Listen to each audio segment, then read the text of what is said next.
उन्हें स्टार्ट करना है of set A periodic test 3 PT3 simplify करना था इसको cosecant 90 plus theta plus cotangent 450 plus theta और cosecant 450 minus theta minus tangent 180 plus theta and tangent 180 plus theta plus secant 180 minus theta tangent 360 plus theta minus secant of minus theta. अब यहाँ पे हम लोग जो है अलाइड एंगल के फॉर्मूले लगाते हैं। सबसे पहले कोसेकेंट 90 प्लस थीटा, ये हमारे पास हो जाएगा सीकेंट थीटा, क्योंकि 90 प्लस थीटा सेकंड क्वाड्रेंट है, सेकंड क्वाड्रेंट में साइन और कोसेकेंट पॉजिटिव होता है। Similarly cotangent 450 plus theta it will become tangent theta. पहले तो ये बात बता दूं कि ये जो 450 है ये 90 का ऑड मल्टीपल है, और मैंने पहले बताया था कि अगर 90 का ऑड मल्टीपल होएगा तो हम लोग जो है टी रेशो चेंज कर देते हैं। अब उसके बाद 450 प्लस थीटा, अगर हम लोग इसको चेक करें, this is 360 degree and this is 450 and 450 plus theta will move into the second quadrant. Second quadrant में टेंजेंट नेगेटिव होता है, so it will become minus of tan theta. Again cosecant 450 minus theta it will become secant of theta, क्योंकि 450 है 90 का odd multiple है, so cosecant will be converted into secant theta. लेकिन 450 minus theta first quadrant में ही रह जाएगा, सो इसके साथ पॉजिटिव साइन रहेगा। And tangent 180 plus theta it will move into the third quadrant, and because 90 का इवन मल्टीपल है तो tangent remains tangent, so ultimately ये हमारे पास माइनस टेंजेंट थीटा हो जाएगा।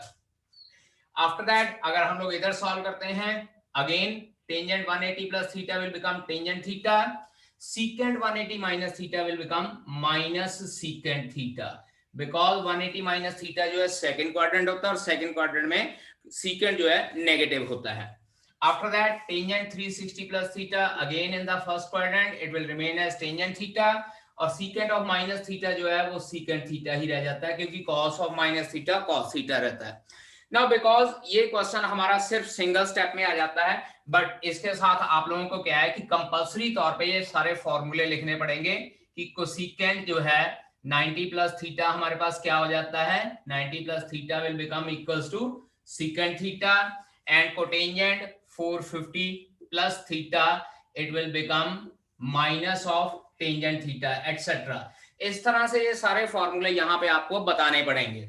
Now see here, numerator and denominator दोनों same हैं, यहाँ पे कैंसल आउट हो जाएगा and you will get as 1 plus 1 is equals to 2 as the answer of this question. अब क्योंकि ये क्वेश्चन में हमारे पास सिर्फ 3 स्टेप्स इन्वॉल्व हैं, तो यहाँ पे बेटा ये है कि कंपल्सरी तौर पे you need to write down the formulae, क्योंकि अगर आप फॉर्मूले लिख देते हो तो it will make a good impact on the teacher कि बच्चे को फॉर्मूले आते हैं और उसने फॉर्मूले लगा के ये सॉल्व किया है। मतलब क्या है कि इट डजंट मीन कि ये टीचर ये सोचे कि आप लोगों ने तुक्का वगैरह लगा के सॉल्व किया है। आपको फॉर्मूले सारे आते हैं, you have to write down the formulae along with the questions. ठीक है, it was the question of linear inequality, we have to solve graphically. यहाँ पे हम लोगों को लिखा हुआ था x plus y greater than equals to 1, then 7x plus 9y less than equals to 63, after that x less than equals to 6, y less than equals to 5, then x greater than equals to 0 or y greater than equals to 0. Now x greater than equals to 0 और y greater than equals to 0 का मतलब होता है कि ये जो graphical solution होगा that will be only in the first quadrant. अब यहाँ पे हम लोग इनको सिंपली सॉल्व करते हैं। Let x plus y is equals to 1। बेटा जी जैसे आपने पेपर में सॉल्व करना, मैं उस तरह से आप लोगों को सॉल्व करके बता रहा हूँ। उसके बाद हम लोग यहाँ पे इसके पॉइंट्स लिखते हैं x और y। एक बार x की वैल्यू 0, y की वैल्यू 1 आ जाएगी, एक बार y की वैल्यू 0 तो x की वैल्यू 1 आ जाएगी। After that again let 7x plus 9y is equals to 63, और यहाँ पे हम लोग इसके टेबल इसके पॉइंट्स डिस्कस करते हैं। एक बार x की वैल्यू 0 तो y की वैल्यू 7, और एक बार y की वैल्यू 0 तो x की वैल्यू 9। ये दो लीनियर इनइक्वालिटीज डिस्कस करनी है, जो x less than equals to 6 है, y less than equals to 5 है, इसको डिस्कस करने की जरूरत नहीं। अब इसके बाद हम लोगों ने यहाँ पे इसका शेडिंग डिस्कस करनी है, तो पोजीशन ऑफ ओरिजिन चेक करते हैं। पोजीशन ऑफ ओरिजिन, अब पोजीशन ऑफ ओरिजिन चेक करनी है तो put 0 0 in the given inequality. 0 plus 0 greater than equals to 1, 0 greater than equals to 1, ये हमारे पास आ जाता है फॉल्स।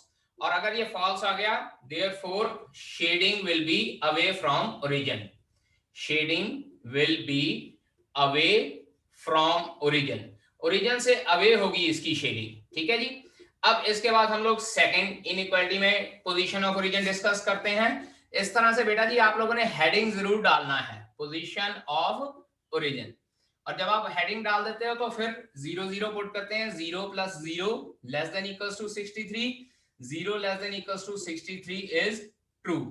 तो इसका मतलब क्या है, therefore shading will be towards the origin, shading will be towards origin, मतलब इसमें क्या है कि ओरिजिन वाली साइड शेडिंग होगी, मतलब ओरिजिन इंक्लूड होगा इसकी शेडिंग में।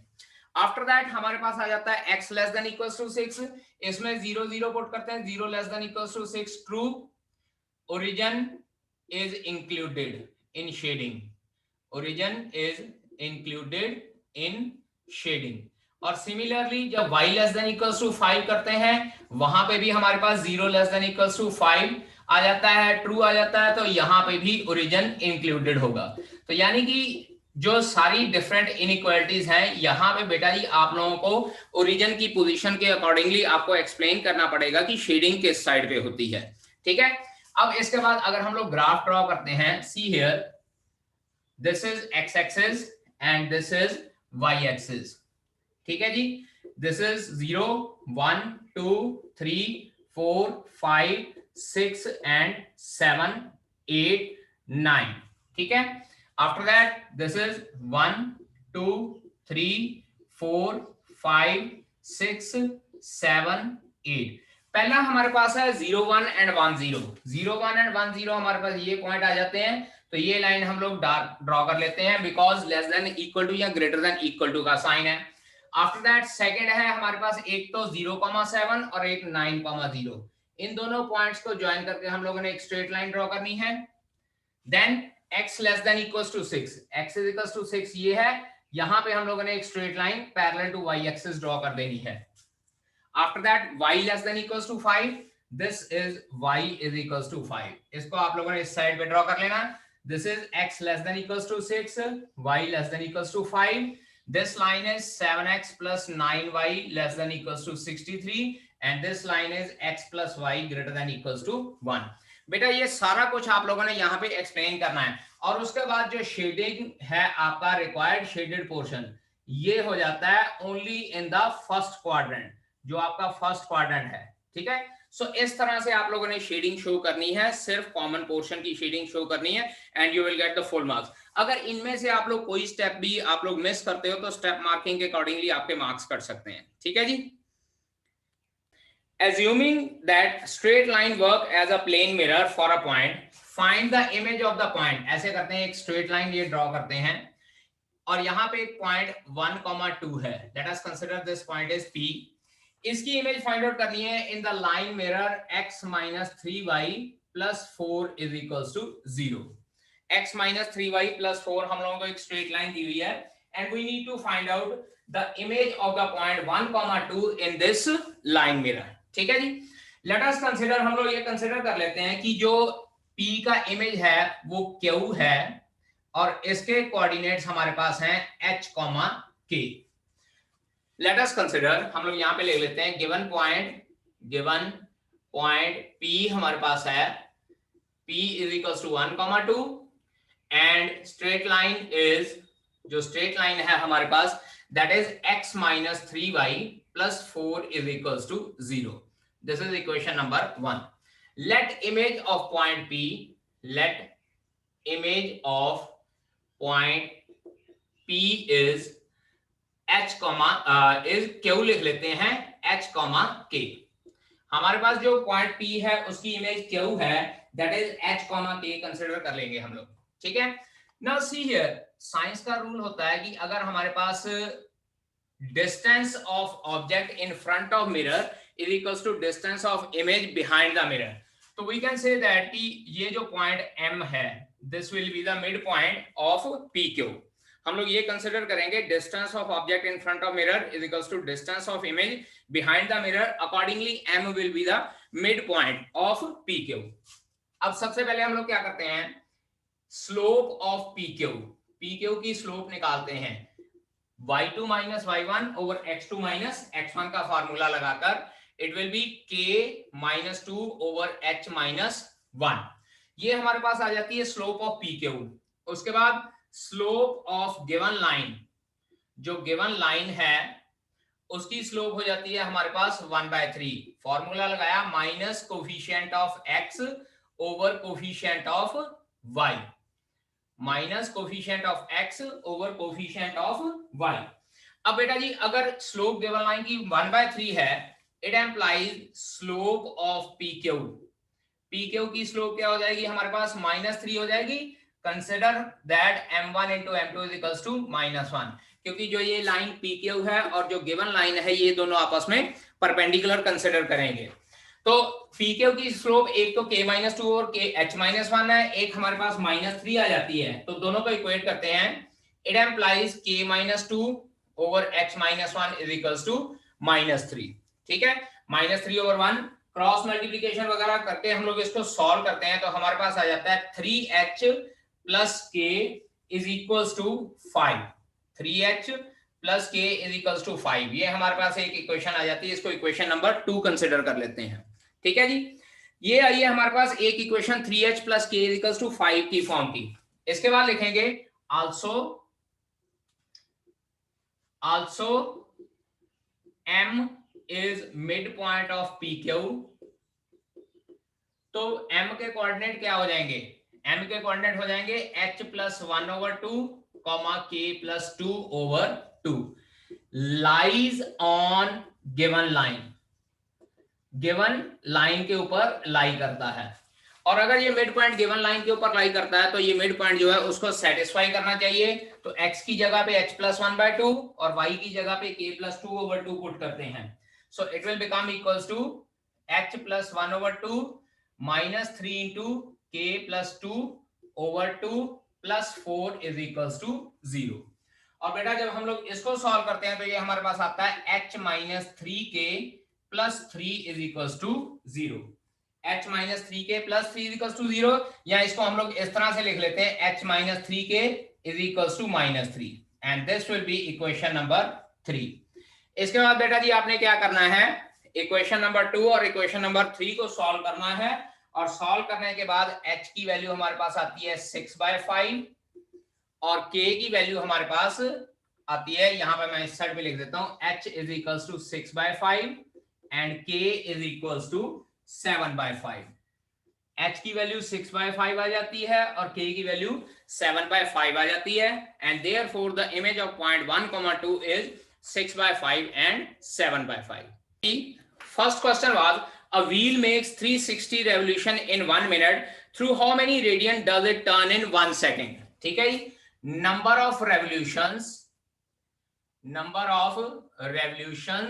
in 60 seconds। बेटा जी 1 मिनट कहा हुआ है, तो 60 seconds में हमारे पास number of revolutions है 360, तो number of revolution in 1 second हमारे पास क्या हो जाएंगे 360 divided by 60, answer comes out to be 6। But ये बेटा जी नंबर ऑफ रेवोल्यूशंस आए हैं एंड हम लोगों को पूछा हो गया है कि how many radians it cover.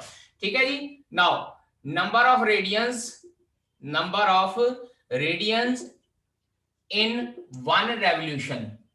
एक रेवोल्यूशन में बेटा जी 360 डिग्री होता है, तो हम लोग उसको लिख सकते हैं 2 पाई, क्योंकि हम लोगों ने रेडियन में बात करनी है इसलिए we need to write down the answer in the form of 2 pi. So एक रेवोल्यूशन में 2 पाई है, therefore number of radian in 6 revolutions will be equals to 6 into 2 pi, answer comes out to be 12 pi। So answer for this question is 12 pi। Now second question, express 5 plus under root 2 over 1 minus under root 2 iota in the form of a plus iota b। 5 plus under root 2 iota over 1 minus under root 2 iota। इसको a plus iota b की form में लिखना तो बेटा जी rationalisation करना पड़ेगा, क्योंकि मैंने आपको बोला है डिनोमिनेटर में आयोटा वाली टर्म कभी नहीं होती है। सो 1 प्लस अंडर रूट 2 आयोटा के साथ मल्टीप्लाई किया, 1 प्लस अंडर रूट 2 आयोटा के साथ हम लोग डिवाइड कर देते हैं। ठीक है, अब इन दोनों को जब मल्टीप्लाई करते हैं ये आता है 5 plus 5 under root 2 iota plus under root 2 iota plus 2 iota square divided by 1 plus 2, क्योंकि a minus B into A plus B imaginary numbers में a square plus b square हो जाता है। यहां पे आ जाएगा 5 minus 2 will become 3 plus 6 under root 2 iota over 4। और we can write down यहाँ over 3 और we can write down it as 1 plus 2 under root 2 iota. जो डिनोमिनेटर वाला 3 है उनको हम लोग अलग अलग दोनों के नीचे लिख सकते हैं, ठीक है जी. After that, I am going to discuss question number 5th because third or fourth questions were same in both the sets. So I am going to discuss question number 5th. Find the distance of the point minus 1 comma 1 from the line 12 into x plus 6 is equals to 5 into y minus 6. बेटा जी पहले equation को हम लोग simplify करते हैं तो ये हमारे पास आ जाता है 12x plus 72 is equals to 5y minus 30 और 12x minus 5y plus 102 is equals to 0 आ जाता है, ठीक है. जनरली स्टूडेंट्स ने यहाँ पे गलती की है कि ये 102 कैलकुलेशनल मिस्टेक की है इन्होंने.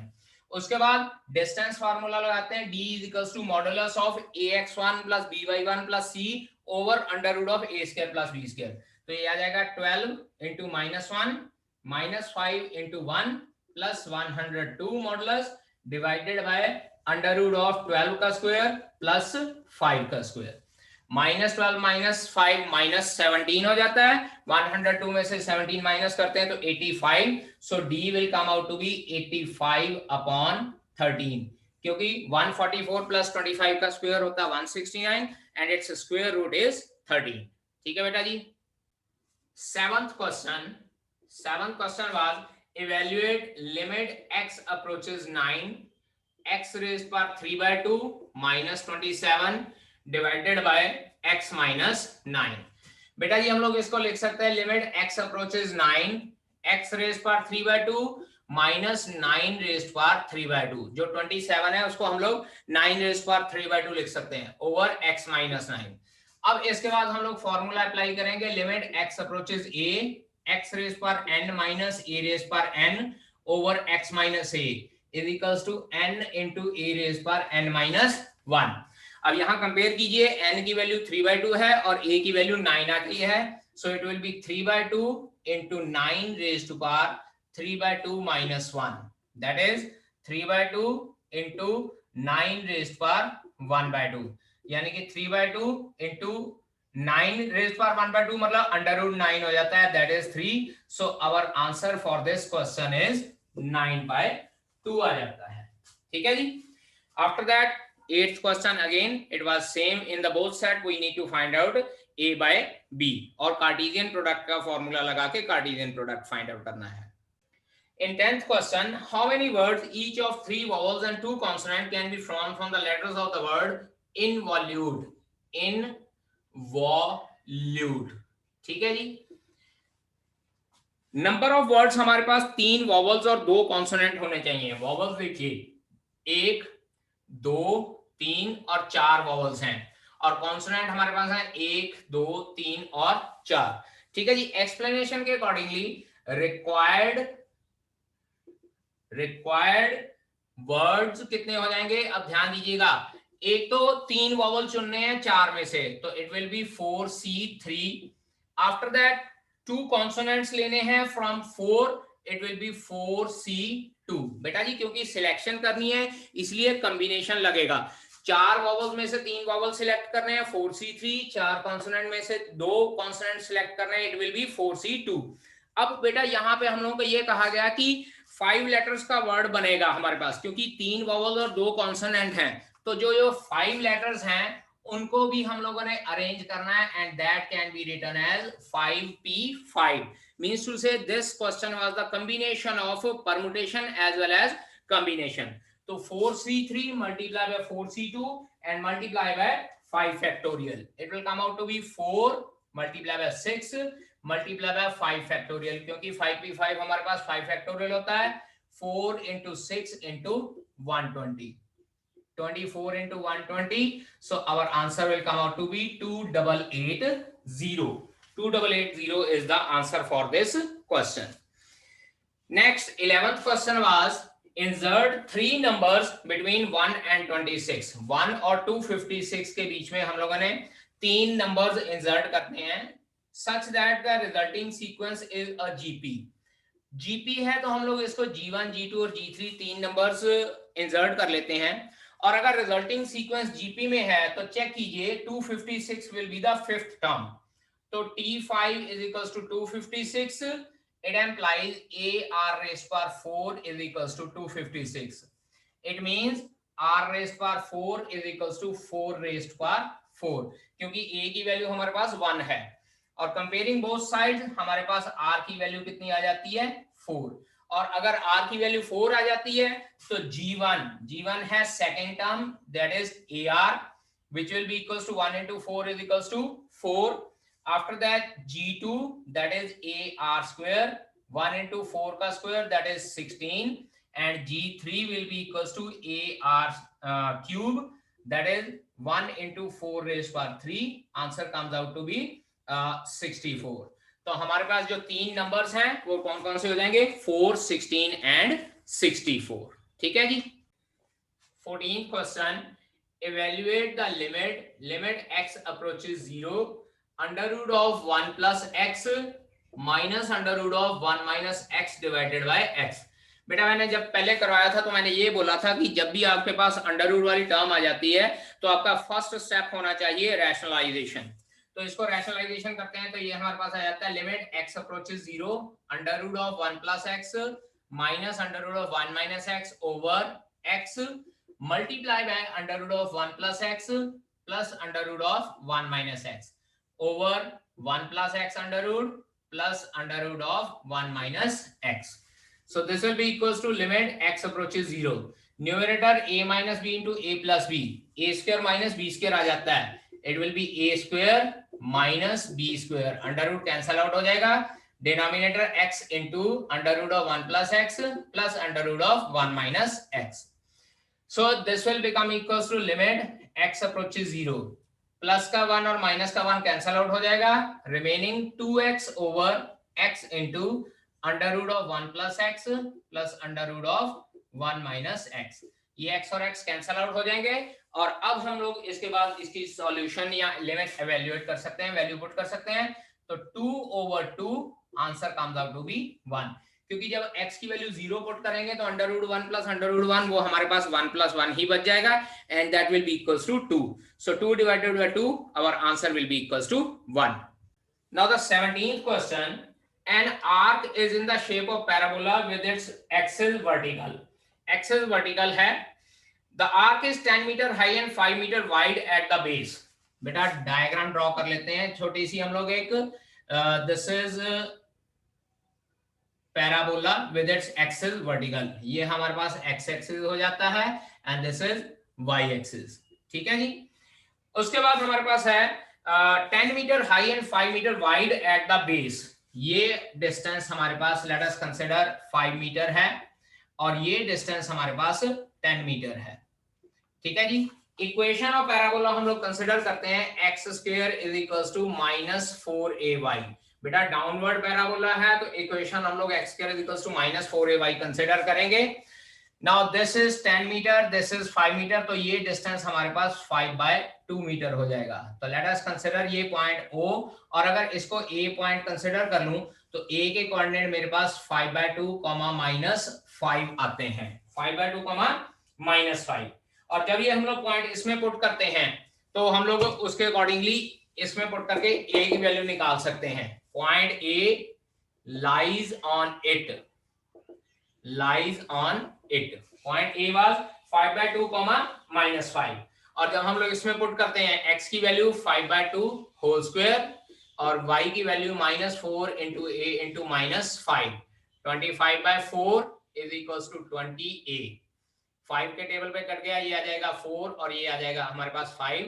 a की वैल्यू आ जाती है 5/16 और जब a की वैल्यू 5/16 आती है तो अकॉर्डिंगली हम लोग ये वैल्यूज पुट कर सकते हैं गिवन इक्वेशन में.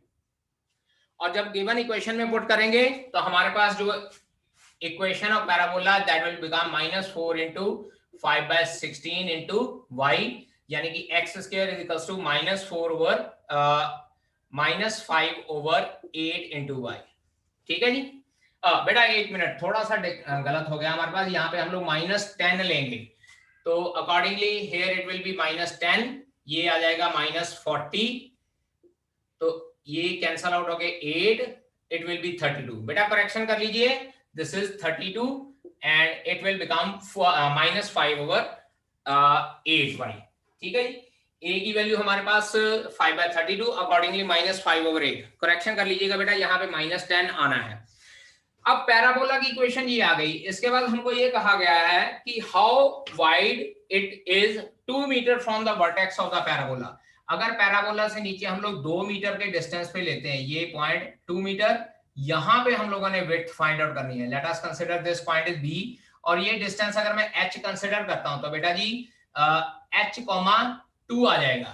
ठीक है, उसके बाद ये h,2 इसमें पुट करेंगे तो हमारे पास आ जाएगा h² is equals to -5/8 into 2, और ये बेटा आपके पास -2 आना है और ये -2. सो h² इज इक्वल्स टू 5/4 हो जाता है. तो यहां से h की वैल्यू आ जाती है √5/2. अब क्योंकि h डिस्टेंस हम लोगों ने ये लिया है तो इट एम्प्लाइज विड्थ कितनी हो जाएगी, width will be equals to 2h, that is 2 into √5/2. ये 2 और 2 कैंसिल आउट होकर √5 आंसर आ जाता है, और √5 हमारे पास जो आंसर रहता है that is approximately 2.23 metre will be your answer. मतलब क्या है कि जो कंडीशन गिवन है वहां पे उसके अकॉर्डिंगली हम लोगों ने पैराबोला की इक्वेशन लगानी है, और पैराबोला की इक्वेशन लगाने के बाद वैल्यू फाइंड आउट करनी है. ठीक है बेटा, हम लोगों को एक गिवन फंक्शन है y is equals to √of secant 2x - 1 ओवर secant 2x + 1, और हम लोगों को ये कहा गया है कि differentiate it with respect to x. बेटा दो तरीके हैं, एक तो आप अंडर का फार्मूला लगाओ, फिर चेन रूल से u/v का फार्मूला लगाओ. दूसरा मेथड है कि हम लोग यहाँ पे ट्रिग्नोमेट्री के फॉर्मूले लगा के पहले इसको सिंप्लीफाई कर लेते हैं. जब हम लोग सिंप्लीफाई करेंगे it is 1/cos 2x - 1 over 1/cos 2x + 1, and ultimately after taking LCM it will become 1 - cos 2x over 1 + cos 2x. Then this function will become y is equals to √of 2 sin² x divided by 2 cos² x. 2 और 2 cancel out हो जाएगा, y is equals to √of tangent² x, square और under cancel out होके y is equals to tangent x रह जाता है. अब यहाँ पे देखिए आपका फंक्शन सिंप्लीफाई होकर सिंपल टेंजेंट x की फॉर्म में रह गया. तो it implies differentiate both sides with respect to x. दोनों साइड को x के साथ रिस्पेक्ट टू हम लोगों ने डिफरेंशिएट कर देना है. So dy/dx is equals to secant² x, and that will be your answer for this question. अगर आप डायरेक्टली उसको डिफरेंशिएट करना चाहते हो ना तो बेटा जी आपको पहले अंडर रूट का फार्मूला लगाना पड़ेगा, फिर चेन रूल के अकॉर्डिंगली u/v, फिर चेन रूल के अकॉर्डिंगली secant 2x के फार्मूले में 2 साथ में मल्टीप्लाई करना पड़ेगा. That will B quite hectic. So best ये है कि आप लोग इसको ट्रिग्नोमेट्री के फार्मूला लगा के सिंप्लीफाई कर लीजिए, and after that you can differentiate both sides.